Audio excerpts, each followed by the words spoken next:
Welcome back to my channel, guys. It's me, Irvin, with another anime first impression video. This is going to be on the Eminence Shadow, which released in High Dive today. So time of recording, one episode is out only. Not sure if they're going to dub it, so for now it's only subbed. If you don't know what High Dive is Sentai Films streaming platform. So it's been out for a few years already, and it's been slowly growing, and this season they're releasing quite a bit of them. So I'm definitely giving my first impressions on most of them, hopefully this week and next week. So guys, before anything else, if you haven't done so by now, make sure you go and subscribe to my channel, but also watch my other first impression videos. Comment, like, and share on those, and it helps the channel grow tremendously. So if you haven't done so, do that. I am trying to reach 5K before the year's over. I think it's very much possible. So the Eminence Shadow is an interesting anime, and I'll leave it at that when it comes to summarized.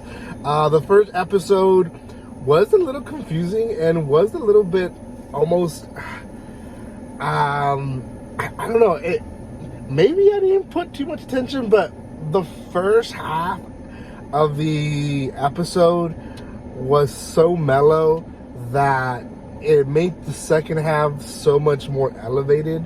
And I don't know if that's a good thing or a bad thing, but essentially we meet this girl, and she has a secret of her own. She essentially is living how she explains it, with a mask in her life, and not showing the people her true colors. And her dad is an important person of power, and she has been tainted by this multiple times. So she keeps a normal high school life, tries to keep kind of popularity up high, be the chirpy kind of person that everyone likes. Now there is one guy in particular who messes up her name all the time, and she just doesn't like that, doesn't like him. But other than that, she's kind of like the perfect high school girl. And we kind of get all this in the first half of the episode, and it almost seems like it's elongated too much, and that's kind of like, okay, get to it. And eventually she gets kidnapped, and the guy that she hates, I think, like, as she's being drugged, I think she's the last person that she sees who just happens to be a person to be crossing by. The people that kidnap her, we don't get a lot of information from them, other than they know who she is, she's daughter to, and they essentially want to damage the goods. They're gonna rape her, they're gonna do stuff to her, etc., etc. And we just have these two guys in this like big room wanting to do stuff to this teenage girl. And it doesn't get too graphic in that area. It gets graphic when a masked guy, a shadow guy, shows up and basically beats the crap out of both of them. Now, one is killed pretty quickly, but the second one, he basically shows off a dual crowbar technique that he's getting on. Like, he's kind of like his unique move, and man, he takes his time with him. And when I say it's, pretty good action scene, it's a pretty good action scene. It shows quite a bit of gore, so if you're, oozy with gore, might not be for you, but does a good job and eliminates the guy. And when the girl thinks that, she's next, because why would someone even want to save her, he ends up saving her and says, make sure next time you go home, you be safe. And she calls the cops, calls dad, and dad basically covers everything up.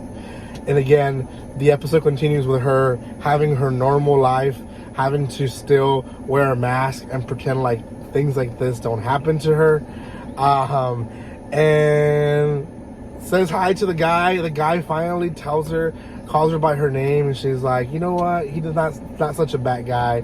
He probably too has to live a life with the mask on. The episode ends in a weird way, because we see the guy who we know is the masked dude who saved her.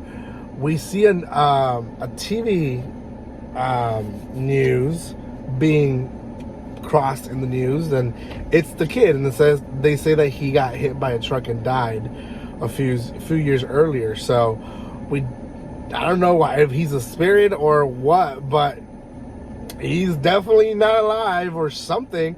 Maybe he faked his death. I don't know. But that, in a nutshell, is the entire first episode.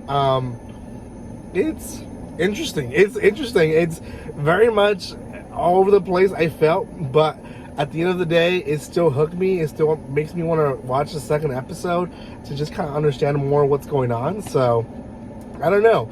Out of 10, I'm going to give this one a 7. It does pique my interest. I do think it stands out above some of the other new ones. I don't see it being the best of the season, but it definitely won't be the worst. So let me know what you guys think in the comment section below. Like I said, you can find this one in High Dive, which is Sentai Films' I always want to say promotion platform, streaming platform. So go check them out in High Dive. Thank you so much for watching this, and guys, like always, don't be strangers. See you guys.